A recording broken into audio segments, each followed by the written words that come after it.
Welcome to Hood Champion Boxing and Sports. Let's go cheat. Let's go cheat. I can hear Shannon Briggs saying that when it comes to Jarrell Miller. Let's go cheat instead of let's go champ. Listen, Jarrell Miller is over there, man, just, deboing people in Saudi Arabia. Walking by Anthony Joshua, calling him the P word.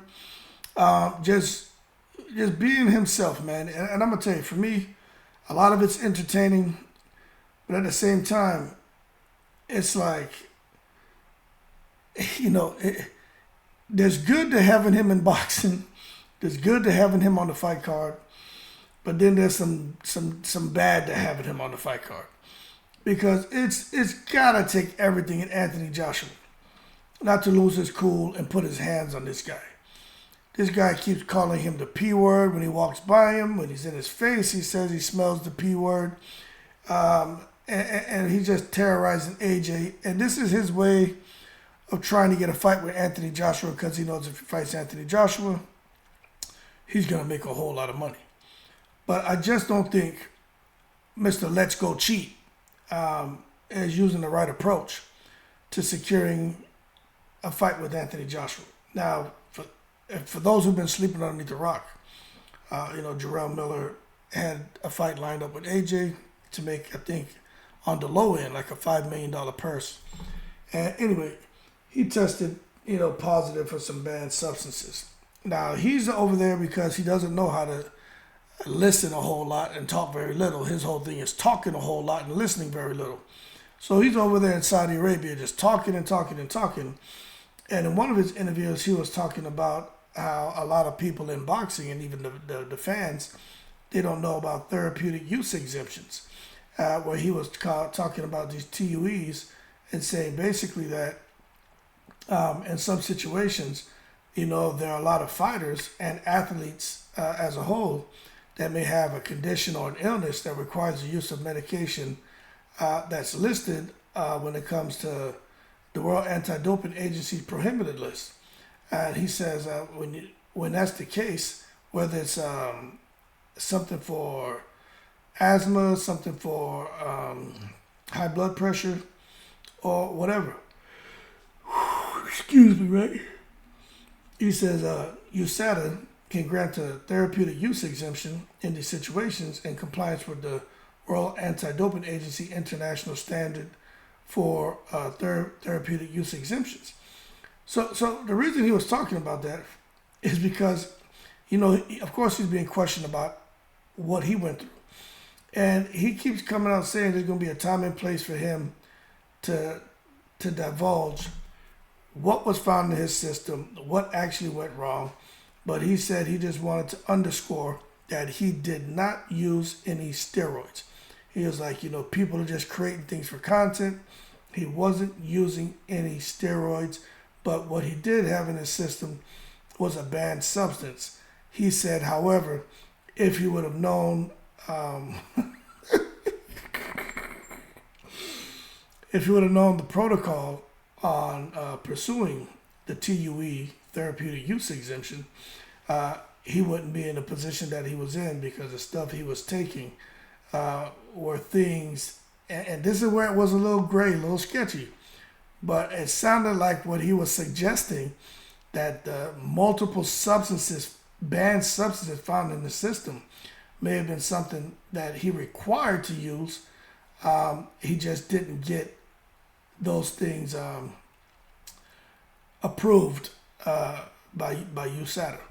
Now, my thing is this. He even went on to say for a lot of these fighters who don't have a whole lot of money, it costs like $500 just to go through that process on one of these supplements or drugs or whatever it is.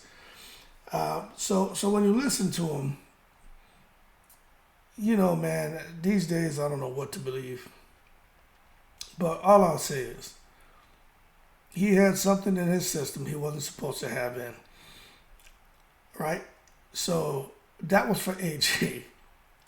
And it was multiple substances. Then he gets banned from boxing for a while, comes back underneath Top Rank and gets popped for more banned substances. And then now he's back in boxing and he seems to be kind of have his nose clean But according to him, those 2 years where he was banned from the sport, he was being tested consistently. So he said that's the one thing no one talks about when it comes to him, is how he's been clean.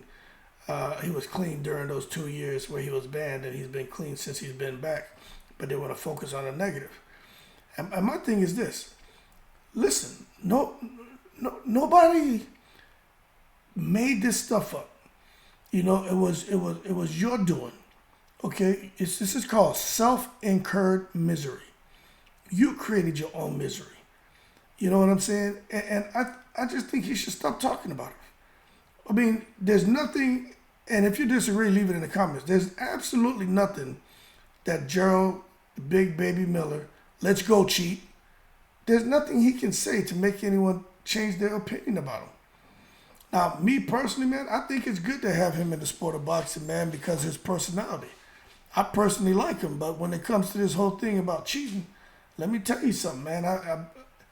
I've had a lot of people in counseling sessions. I've been around the world. I just know when someone's lying. Okay, I think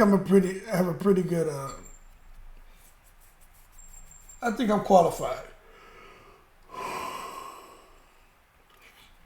And I think I have a trained eye and ear when it comes to body language and just listening to the inconsistencies and the excuses that people are making with their stories on why they're in the situation they're in.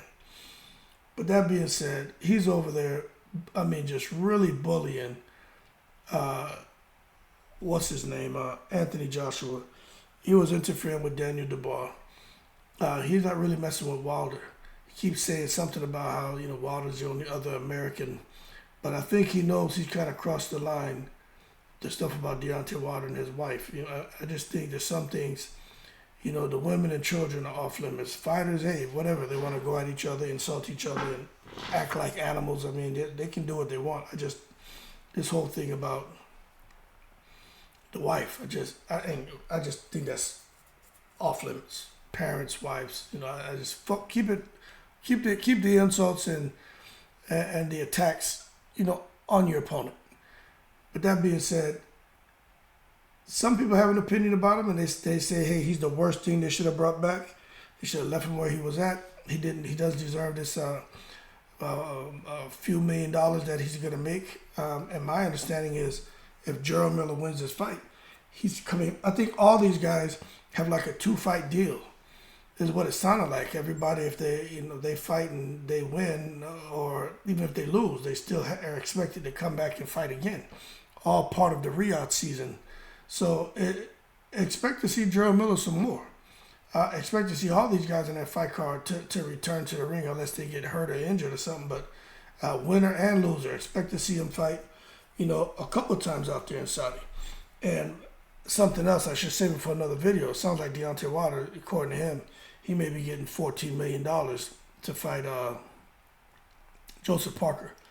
So, and that came out of Deontay Wilder's mouth. So we'll see how it all goes. But nonetheless, I'm excited about this weekend. When it comes to Jarrell Miller, man, I wish Shannon Briggs was there to shout out, let's go cheat. That being said, y'all keep cool. Shout out to the veterans, all 7 continents. You know what I mean.